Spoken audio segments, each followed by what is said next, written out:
what would my chances be of recovery from coronavirus?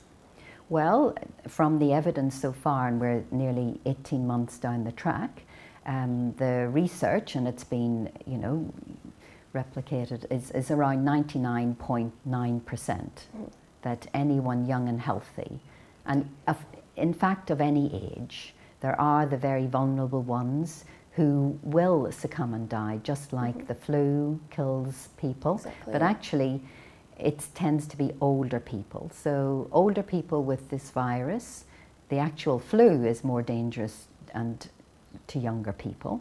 But this particular virus that they're proposing a vaccine, actually there's very little risk.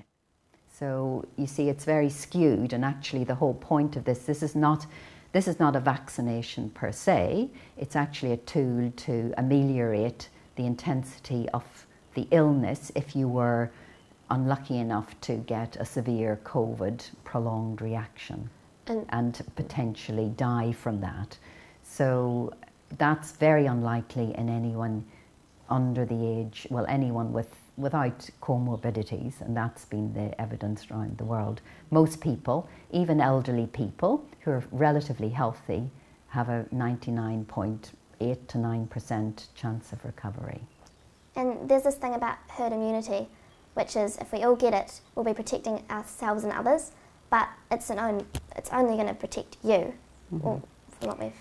Well, I think that's another myth, really, because herd immunity is something that this particular agent, which they're calling a vaccine, it's not even intended to do that, because it's not going to prevent infection, it's not going to prevent transmission.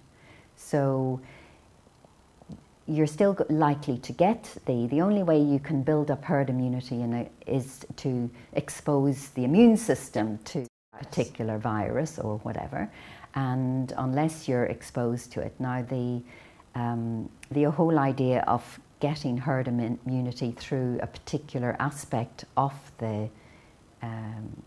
this agent, maybe it'll be a side effect, but that wasn't the intended consequence.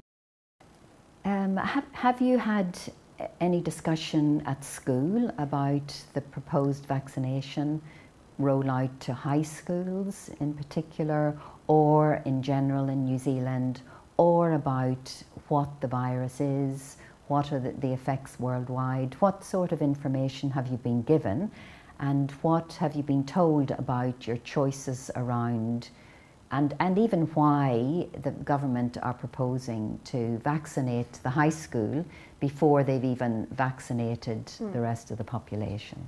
Well, in school it doesn't seem to be talked about too much, but I have been in a few classes where it's very one-sided and it's very pro-COVID vaccine.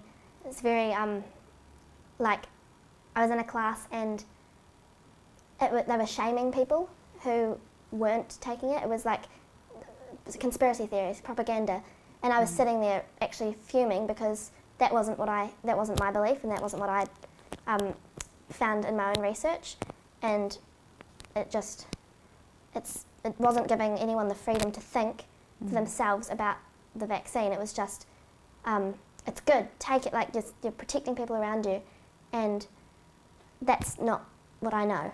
That's not what I know.